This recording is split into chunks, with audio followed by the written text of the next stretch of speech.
Hermanos, hemos podido alabar, exaltar a Dios en esta hora y ahora dispongamos nuestro corazón para escuchar su palabra, hermanos. Vamos a ir en esta ocasión a la carta de Primera de Pedro, hermanos, capítulo 5, versículo 12. Voy a estar utilizando en esta ocasión la nueva versión internacional. Por si usted está leyendo la Biblia de su celular, cambie de versión, hermanos, y le sea más fácil seguirme. Vamos a estar ahí, pues, en el capítulo 5, versículo 12. Voy a dar lectura, hermanos. Dice, con la ayuda de Silvano, a quien considero un hermano fiel, les he escrito brevemente para animarlos y confirmarles que esta es la verdadera gracia de Dios. Manténganse firmes en ella. Hermanos, Pedro nos deja bien claro el propósito por el cual él escribe esta carta. Y el propósito, como vemos aquí, es animar y confirmar a los creyentes. Y eran creyentes no solo de una comunidad en específico, hermanos. En el capítulo 1 encontramos que eran creyentes de diferentes lugares, como Ponto, Galacia, Capadocia, Asia, Bitinia. Estos creyentes, hermanos, necesitaban ser animados, necesitaban ser confirmados en la palabra de Dios. ¿Pero por qué, hermanos? ¿Qué estaba pasando con estos creyentes en estos diferentes lugares? Vemos, hermanos, que ahí mismo en la carta de Pedro, él menciona que estos creyentes están pasando por diversas pruebas, hermanos. Y no sé ustedes, pero yo cuando me encuentro pasando por alguna prueba, por alguna dificultad, claro, hermanos, claro que me gusta que me den palabras de ánimo, me den palabras de fortaleza, traigan a mí palabras que me afirmen, que me ayuden a mantenerme estable, para seguir adelante, para no venirme abajo, hermanos, ante la dificultad. Por eso, hermanos, en este día escogí este pasaje, porque me parece que como iglesia, que como sociedad, necesitamos ser animados, necesitamos ser confirmados en la palabra del Señor, pues nos encontramos pasando por diversas pruebas, tal vez no las mismas que vivieron los primeros creyentes. Las pruebas que estos creyentes estaban pasando, hermanos, era persecuciones. A causa de haber creído en Cristo, a causa de seguir el camino de la fe, estos hombres y mujeres estaban siendo perseguidos. Tal vez hoy usted y yo no estamos siendo perseguidos, pero como ya le dije, sin duda creo que estamos pasando por momentos difíciles, por momentos de pruebas. Y necesitamos estas dos cosas que Pedro comunica: ser animados y ser confirmados. Hermanos, ¿qué, qué estaban provocando? ¿Cuáles eran las reacciones de los creyentes ante las diversas pruebas que estaban viviendo? Hermanos, aquí en la carta de Pedro yo encuentro tres reacciones o tres posibles reacciones en la vida de los creyentes ante estas pruebas, hermanos. Recuerden, no era fácil lo que ellos estaban viviendo, así que no nos apresuremos a juzgar a la ligera, sino veamos cómo reaccionaron estos creyentes ante dichas pruebas y meditemos si no es que nosotros también estamos reaccionando de la misma manera. La primera reacción, hermanos, que encuentro, que ante las pruebas, y esto tal vez parezca obvio, ante las pruebas los creyentes estaban afligidos.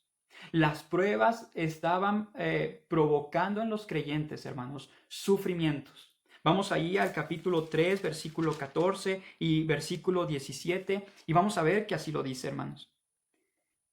Dichosos si sufren por causa de la justicia. No teman lo que ellos temen, ni se dejen asustar.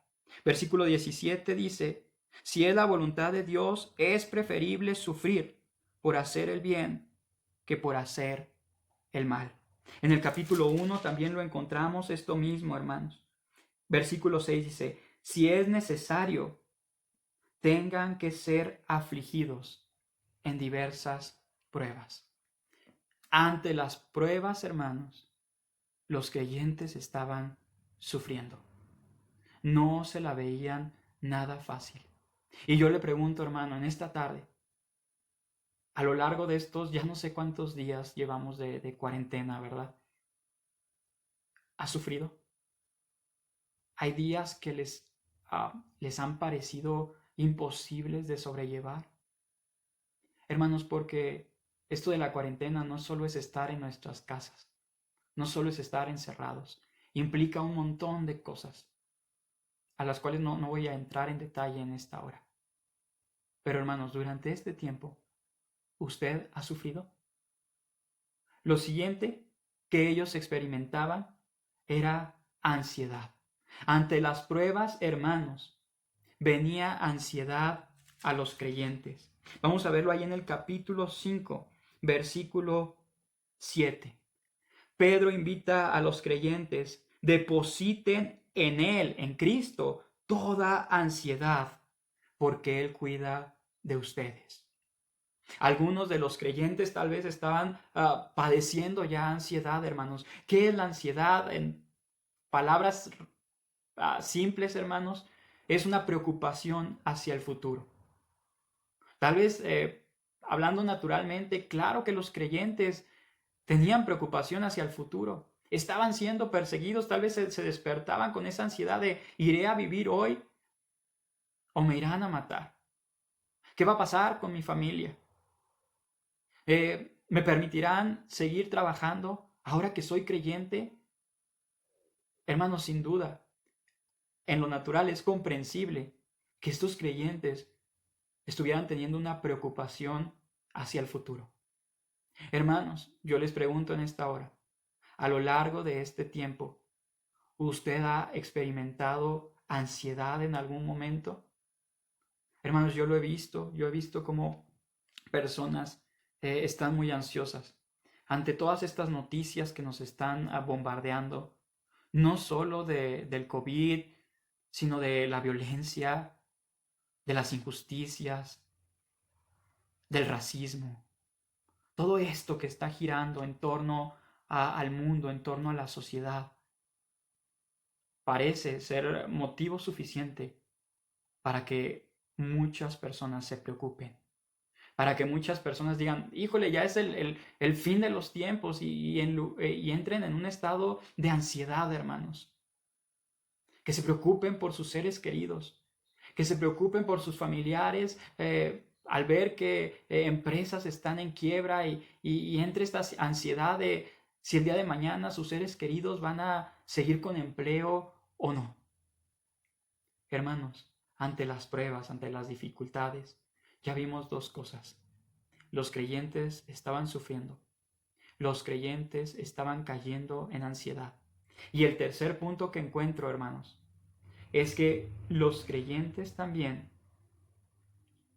estaban bajando la guardia. Hermanos, cuando las cosas se ponen muy difíciles, hay personas que tienden a rendirse, a ceder, a dejarse llevar por la corriente, a ya no luchar. Vamos a ver lo que nos dice ahí, Primera de Pedro, capítulo 2, versículo 11. Vean las palabras de Pedro, hermanos. Les dice, queridos hermanos, les ruego como extranjeros y peregrinos en este mundo que se aparten de los deseos pecaminosos que combaten contra la vida. Tal vez, hermanos, varios creyentes estaban pensando en relajarse un poquito, en rendirse tal vez. Ante todas las pruebas que se les habían venido por ser creyentes, tal vez algunos de ellos estaban pensando en retirarse mejor, en volver a su manera antigua de vivir. Y es por eso, hermanos, que yo considero que Pedro, en diversas partes de la carta, da una lista de pecados. Por ejemplo, en el capítulo 2, versículo 1, Pedro dice, por tanto, abandonando toda maldad y todo engaño, hipocresía, envidias y toda calumnia. Ahí está enlistando todo lo que los creyentes debemos de hacer a un lado. Y no es la única lista, hermanos. También ahí en el capítulo 4, 2 y 3 dice, para no vivir el tiempo que resta, perdón, en la otra versión, nueva versión internacional dice, para vivir el resto de su vida terrenal, no satisfaciendo sus pasiones humanas, sino cumpliendo la voluntad de Dios, pues ya basta con el tiempo que han desperdiciado haciendo lo que agrada a los incrédulos, entregándose al desenfreno, a las pasiones, a las borracheras, a las orgías, a las parrandas y a las idolatrías abominables. Hermanos, Pedro les está diciendo a los creyentes, ya basta, no vuelvan atrás, no sigan desperdiciando su vida, no vuelvan a hacer aquello que les agrada a los incrédulos. Pero hermanos, ¿cuántas veces no? Ante los problemas somos tentados. Somos tentados a rendirnos. Somos tentados a bajar la guardia, a dejar de combatir. Porque hay momentos en que esta lucha se vuelve cansada. Hay momentos en que las diversas pruebas nos abruman. Hay momentos en que lamentablemente la ansiedad nos hace correr hacia cosas que no agradan o no glorifican al Señor. Pero hermanos, bueno, ya les describí lo que los creyentes estaban viviendo o lo que los creyentes estaban experimentando ante las diversas pruebas. Vuelvo a preguntar, hermanos, ¿se encuentra usted sufriendo? ¿Se encuentra usted ansioso? ¿Se encuentra usted luchando con alguna tentación? ¿Qué podemos hacer? ¿Cuáles son las palabras que Pedro trae a estos creyentes? Vamos a verlas a continuación, hermanos. Ante el sufrimiento, ¿qué les escribe Pedro? Les dice, recuerden que vale la pena. Recuerden que hay una esperanza. Recuerden que hay algo mejor para nosotros. Pero también, hermanos, les dice, acuérdense de Cristo. Cuánto padeció, cuánto sufrió por nosotros. Y que Él venció. Y que Él pudo mantenerse firme. Y también Pedro les dice, pero no solo eso, no solo Jesús padeció, sino que también, ahí lo vemos en el capítulo 5, versículo 9, dice, manténganse firmes en la fe, sabiendo que los mismos padecimientos se van cumpliendo en vuestros hermanos en todo el mundo. Esa es la invitación de Pedro ante los sufrimientos, hermanos, que nos ocasionan las pruebas. Manténganse firmes en la fe. ¿Cómo nos mantenemos firmes en la fe? Corran a Cristo, hermanos. Corran a su palabra, corran en oración. Acuérdense que Él sufrió, hermanos, todo lo que se puedan imaginar.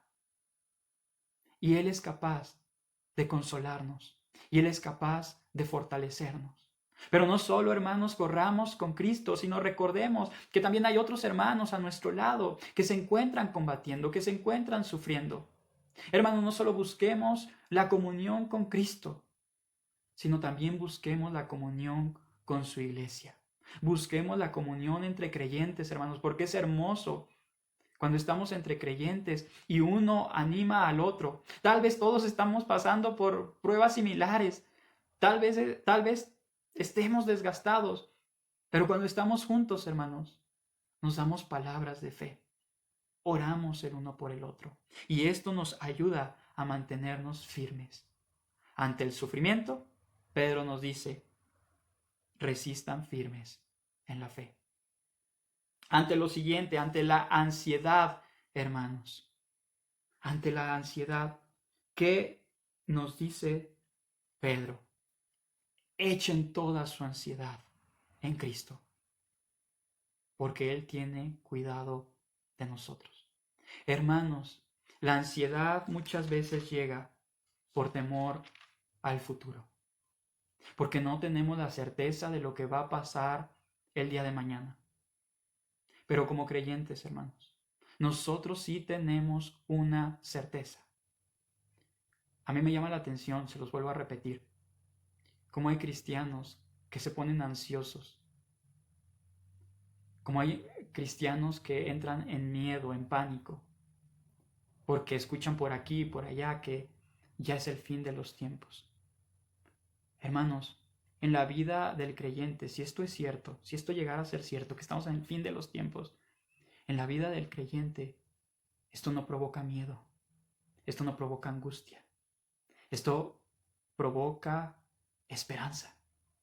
Esto provoca gozo, esto provoca alegría al saber que Cristo ya viene por su iglesia, que Cristo viene por sus hijos, que está cercano ya el día en que ya no habrá más sufrimiento, en el que ya no habrá más dolor, en que ya no habrá más hambre, en que ya no habrá más pecado, hermanos. Ante la ansiedad, hermanos, voltemos, voltemos a ver a Cristo y recordemos que nuestro futuro está garantizado. Nuestro futuro es vida eterna. No hay de qué preocuparnos, hermanos. No dejemos que la ansiedad nos invada. Porque pase lo que pase el día de mañana, sabemos que Cristo está con nosotros y que Él tiene el control de todas las cosas y que estamos en el hueco de su mano. Por último, hermanos, ¿qué hacer ante la tentación? ¿Qué nos dice Pedro que hagamos ante la tentación en estos momentos difíciles? No cedas a la tentación. Ejerce dominio propio. Una y otra vez Pedro en su carta le dice a los creyentes, sean sobrios y velen. En otras palabras es, practiquen el dominio propio y manténganse alerta. ¿Por qué, hermanos? Porque dice que el enemigo, nuestro enemigo el diablo, ronda como león rugiente buscando a quien devorar. De todo esto que estamos viviendo, hermanos, el enemigo quiere sacar ventaja. En medio de este sufrimiento, en medio de estas ansiedades, en medio de estas tentaciones, el enemigo va a buscar hacerte caer. El enemigo va a buscar desviarte de tu fe en Cristo Jesús. Y recuerden, hermanos, que somos tentados en nuestras propias concupiscencias. A través de esta cuarentena nos damos cuenta, hermanos, que el problema como tal no está allá afuera, que no se trata de aislarse del mundo para no caer en pecado. Porque ahora que estamos encerrados en nuestras casas, nos damos cuenta que seguimos siendo tentados. Porque las mayores luchas, hermanos, se libran en nuestra mente, en nuestro corazón, contra los deseos de nuestra carne. Y por eso Pedro nos dice, manténganse firmes, ejerzan o practiquen el dominio propio. Para concluir, hermanos, ahí en el capítulo 5, versículo 10, nos dice, mas el Dios de toda gracia, que nos llamó a su gloria eterna en Jesucristo, después de que hayáis padecido un poco de tiempo, Él mismo os perfeccione, afirme, fortalezca y establezca. A Él sea la gloria y el imperio por los siglos de los siglos. Hermanos, en este tiempo de pruebas, acordémonos que tenemos un Dios de toda gracia, hermanos. Necesitamos de la gracia de Dios para salir adelante. Y Dios derrama de su gracia. Y Dios quiere bendecirnos. Y Dios quiere fortalecernos. Y Dios quiere cuidarnos en medio de esta situación, hermanos. Y Dios quiere mantenerse en comunión con nosotros para que no haya ansiedad, para que nos mantengamos en paz, para que nos mantengamos alegres, aun a pesar de las circunstancias. Por eso dice aquí el versículo 10 que Dios mismo, el Dios de toda gracia, el Dios que nos ha llamado a su gloria eterna, Él nos quiere hacer fuertes, Él nos quiere hacer firmes, Él nos quiere mantener estables, que nuestras emociones no nos ganen, que no entremos en pánico. Dios quiere, hermanos, que no nos desviemos, sino que sigamos disfrutando de su gloria eterna en Cristo Jesús. Leíamos al principio el versículo 12, que Pedro escribió todo esto para animar, para confirmarles que esta es la verdadera gracia de Dios. Hermanos, ¿cuál es la verdadera gracia de Dios? ¿A qué se estaba refiriendo a Pedro con esto? capítulo 1, versículo 9 dice, obteniendo el fin de vuestra fe, que es la salvación de vuestras almas. Esa es la verdadera gracia de Dios. Dios quiere salvarnos. Dios, recordemos ese pasaje, de tal manera amó Dios al mundo. Dios envió a su Hijo para salvarnos, hermanos, para llevarnos a la vida eterna. Esta es la verdadera gracia de Dios. Este es el verdadero regalo que no quiere que nadie se pierda. Pero no solo estoy hablando en términos de un futuro, de una entrada a un cielo. Estoy hablando también que al día de hoy, hermanos, Cristo quiere salvarnos. Cristo quiere guardarnos de todo pecado. Cristo quiere guardarnos de toda ansiedad. Cristo quiere fortalecernos en medio de todo sufrimiento. Acepte la gracia de Dios. Disfrute la gracia de Dios. Porque no importa si estamos en un templo, si estamos en las calles, si estamos en nuestros hogares. Ahí la gracia de Dios se quiere derramar sobre cada uno de nosotros. Oremos, hermanos, para terminar este tiempo. Después de esta predicación hay un canto más por si lo quieren escuchar. Dios, te damos infinitas gracias. Porque tal vez para cada uno, para algunos de nosotros, esto ya se ha prolongado mucho. Tal vez algunos de nosotros hemos entrado en crisis, en depresión, en ansiedad. Pero Padre, gracias porque hoy nos recuerdas que tu gracia quiere derramarse cada día sobre nosotros. Gracias, Señor, porque hoy tú vienes a animarnos con palabras de esperanza. Hoy tú nos vienes a recordar que nuestro futuro está garantizado por medio de tus méritos, Cristo. Ayúdanos en este tiempo a correr siempre, Señor, hacia ti, a ir siempre a tu presencia, donde encontraremos el oportuno socorro. En Cristo Jesús oramos. Amén. Bendiciones, hermanos.